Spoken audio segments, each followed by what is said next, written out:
The darkness pressed in on Sara. It twisted familiar shapes into menacing figures. Her heart pounded with terror. Each rustle and creak was a whispered threat. The darkness was a monster.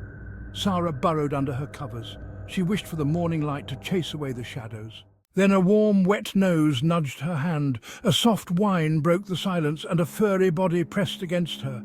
It was Buddy, her golden retriever puppy. Buddy crawled onto the bed, his weight a comforting presence. He licked her hand, his rough tongue erasing the tears. With each lick, the shadows seemed to retreat. Buddy's warmth chased away the loneliness. Years passed. Sara grew taller. Buddy's puppy fur turned silver with age. But some things never changed. The darkness still held its terrors for Sara.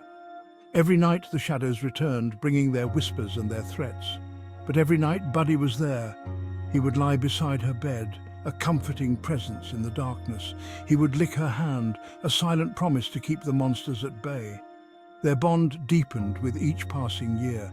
He was her protector, her confidant, her best friend. She was his purpose, his reason for being. A ritual of love and safety. It became a ritual.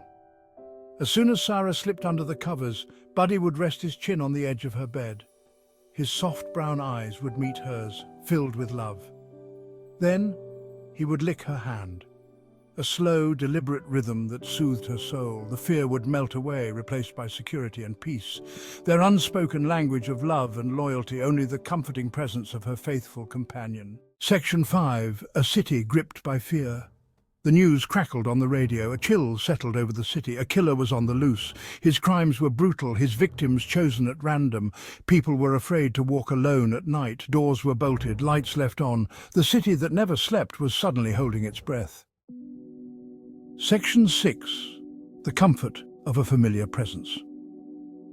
That night, Sara lay awake long after she had turned off the lights. The fear coiled around her throat, squeezing her breath. But then, she felt the familiar weight of Buddy beside her. He nudged her hand with his nose, his warm breath a comforting whisper. The ritual brought a wave of calm over her. She was not alone. With a sigh, she closed her eyes, letting Buddy lull her to sleep. Section 7. A blood-curdling awakening. A cold, wet sensation on her hand startled Sara awake. It was still dark outside, the room lit only by the faint moonlight. Disoriented, she tried to remember what had woken her.